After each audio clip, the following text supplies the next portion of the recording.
The land revenue was charged from 1/12 to 1/6 of the total produce of the year. It means जो land revenue था वो अगर हमने ये पूरी प्रोड्यूस की है यानी कि हमने ये सारा ग्रो किया है क्रॉप्स तो उसको 12 पार्ट में डिवाइड कर दिया. 12 बॉक्सेस हैं 12 पार्ट में डिवाइड कर दिया तो उसका 1 पार्ट. ठीक है. या फिर अगर हमने 6 पार्ट में किया तो भी उसका 1 पार्ट. जो 1 पार्ट था वो टैक्स में जाता था और टैक्स उसको क्या कॉल करते थे? भाग. दैट इज कॉल्ड भाग यानी कि शेयर. ओके. भाग मतलब हम डिवाइड कर देते हैं ना, इक्वल इक्वल डिवाइड कर देते हैं तो वो शेयर कहते थे या भाग कहते थे उसको. एंड मेन कौन सी क्रॉप्स ग्रो होती थी? Wheat, cotton, rice and sugar cane. These were the main crops that they grow on their area. Okay. They usually produce 3 crops. अब आज भी हम अपने टाइम में 2 और 3 क्रॉप्स ग्रो करते हैं लैंड पर, है ना. हम लोग कभी वीट को ग्रो करते हैं, फिर राइस को ग्रो करते हैं, बीच में थोड़ा टाइम हम कोई वेजिटेबल्स ग्रो कर लेते हैं, right. So at that time also the cultivators और the tillers used to grow 3 crops in a year. वो कितनी क्रॉप्स ग्रो करते थे? 3 क्रॉप्स. ओके. 3 क्रॉप्स ग्रो करते थे. देन मेन प्रोफेशंस और कौन से थे? अब only farmer is not there. हमारी आज की सोसाइटी में भी सिर्फ फार्मर्स तो नहीं है, बहुत सारे और भी वर्कर्स हैं.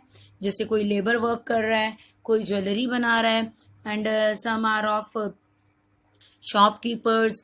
ओके. तो डिफरेंट वर्क्स हैं. तो same at that time there were different works. कौन कौन से थे? Jewellery making, weaving, carpentering, pottery.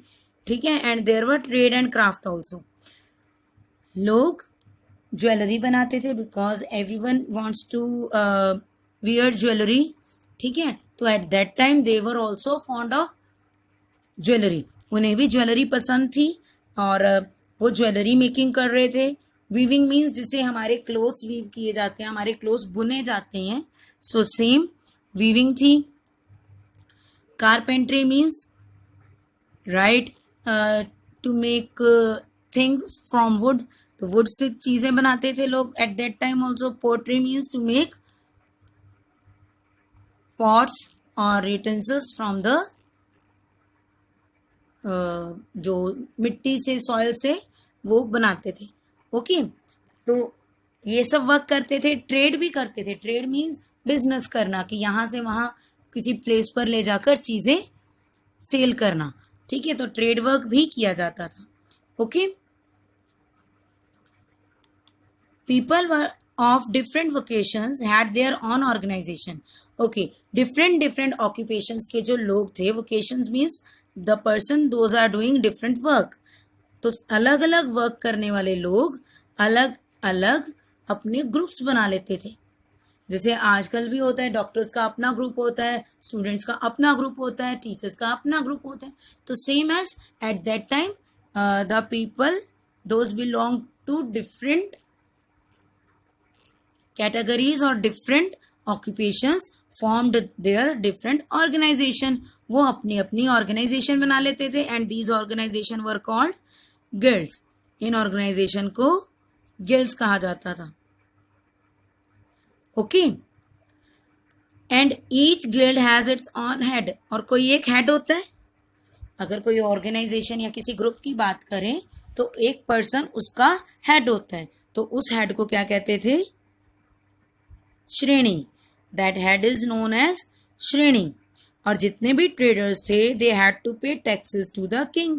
आजकल भी हम टैक्स पे करते हैं हर चीज पे. आपने अपनी जो स्मॉल थिंग्स भी आप परचेज करते हो ना, उसके ऊपर भी लिखा होता है इंक्लूडिव ऑल टैक्सेस या इंक्लूसिव ऑल टैक्सेस. तो उसका मीन्स कि टैक्सेस जुड़ चुके हैं इसमें. ओके. अगर आप पेन भी लेके आते हो तो उसके बॉक्स के पीछे देखना, जहां पर प्राइस लिखा होता है ना, वहां पर भी लिखा होता है कि टैक्सेस पे किया हुआ है. तो हम अपनी हर इनकम पे, अपनी हर परचेज पर टैक्स पे करते हैं. So same at that time, Kings के टाइम में भी यही होता था. क्या होता था कि जो ट्रेडर्स थे, जो फार्मर्स थे, सभी किंग को टैक्स पे करते थे. Okay, so the traders had to pay taxes to the king. Traders भी किंग को टैक्स पे करते थे. वेल रेगुलेटेड मनी सिस्टम था. जैसे आजकल भी बहुत प्रॉपर मनी सिस्टम है हमारा, हमें पता है that is the currency of USA और इंडिया. और इंडिया में कौन सी करेंसीज हैं? 500 और 2000 के नोट है, 10 का है, कॉइन भी है, 10 का नोट भी है. तो हमें डिफरेंट करेंसी सिस्टम पता है. ओके, तो that time also there was a proper currency system या money system. Okay, coins were introduced at that time. उस टाइम पर कॉइन्स बनना स्टार्ट हो गए थे. उससे पहले तो क्या होता था? बार्टर सिस्टम था. बार्टर सिस्टम में जैसे एक्सचेंज होती थी थिंग्स, कि मैंने आपको कोई चीज दे दी और आपने उसके बदले में दूसरी चीज मुझे दे दी. तो ये एक्सचेंज सिस्टम था इससे पहले. But at that time money system started. और मनी सिस्टम और कॉइन के इंट्रोडक्शन से क्या हुआ कि जो ट्रेड थी उसमें बहुत ज्यादा ग्रोथ हुई. यानी कि बहुत अच्छे लेवल पर ट्रेड चला गया, लोग बहुत ज्यादा ट्रेड करने लगे. और कॉइन्स किस चीज के बने थे? They were made of copper and silver. Copper के कॉइन्स थे और सिल्वर के भी कॉइन्स थे. कॉइन्स पर ना पंचिंग की होती थी, यानी कि उसके ऊपर कुछ निशान बनाए होते थे पंच करके. ठीक है, तो पंचिंग की होती थी उसके ऊपर. और पंच करके क्या था, कौन से मार्क्स बनाए होते थे? सन, मून, ट्रीज, ये सब मार्क किए जाते थे. माउंटेन्स, किंग्स की faces, all these things are marked on the coins. ठीक है, डिफरेंट डिफरेंट कॉइन्स पर. आजकल भी हमने देखा है कॉइन्स की बैक साइड पे अलग अलग पिक्चर्स होती हैं. आप घर में चेक करना कि कॉइन्स के बैक साइड पे डिफरेंट डिफरेंट पिक्चर्स बनी होती हैं. ओके, तो ये जो कॉइन्स थे इन पर भी डिफरेंट सिंबल्स थे, जिसमें मून, ट्री, माउंटेन्स, ये सब पंच्ड थे. ओके, और Magadh had two well developed external internal trade. Magadh का जो ट्रेड था वो बहुत ज्यादा डेवलप्ड था. ओके, इंपॉर्टेंट टाउन्स और लार्ज टाउन्स कौन से थे? चंपा जो अब बिहार में है, राजगृह भी बिहार में है, श्रावस्ती यूपी में है इस टाइम पर, कौशाम्बी इलाहाबाद के पास है, वाराणसी भी यूपी में है, वैशाली बिहार में है, मिथिला बिहार और नेपाल के बॉर्डर पे है, अयोध्या जो फैजाबाद के पास है, उज्जैनी एमपी में है. तो ये सब मेन एरियाज थे. कौन से थे? We will start again. Champa दो जो अब बिहार में है, सिर्फ नेम पढ़ते हैं हम.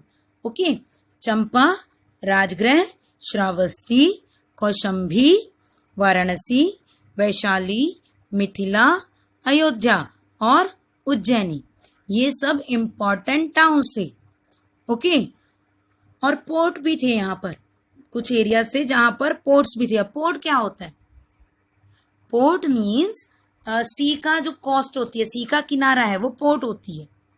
बिकॉज यहाँ पर शिप्स आकर लैंड करते हैं. जो शिप होते हैं ना, बोट और शिप्स, ठीक है, वो आकर यहाँ पर रुकते हैं. वहां से जो जितना भी उसमें गुड्स होता है, सामान होता है, उसको अनलोड और अपलोड किया जाता है. ठीक है, उसमें सामान भेजा जाता है डालकर, या फिर जो सामान आया होता है उसको अनलोड करते हैं, उतारते हैं वहां से. ओके, तो कुछ फेमस पोर्ट थे, यानी कि सी के पास के एरिया थे. कौन से थे? ताम्रपर्व जो श्रीलंका में है, शुप्रिक और भृगुकच्छ. ठीक है, भृगुकच्छ और पटल, ये सब एरियाज थे. कौन से थे? ताम्रपर्व, शुप्रिक, भृगुकच्छ और पाटल. ये सब एरियाज पोर्ट एरिया से, मीन्स यहाँ पर शिप आते थे, अपना सामान यहाँ ट्रेड करने के लिए लोग शिप्स में लेकर आते थे, वो लैंड पर उसको उतारते थे और फिर उसमें दूसरा सामान भर के यहाँ से चले जाते थे. तो at that time we have discussed कि लैंड और सी वे से ही ट्रेड होता था. लैंड मतलब जैसे हम लैंड पर जाते हैं, at that time there were bullock carts, बैलगाड़ी थी या चैरिट्स थे, इस तरह की चीजें थी. ओके, और रिवर्स के थ्रू और शिप्स के थ्रू भी, सी के थ्रू भी ट्रेड होता था. ओके, तो these were the main ways for trade. Trade करने के ये मेन रास्ते थे और these were the main important towns. Thank you for today.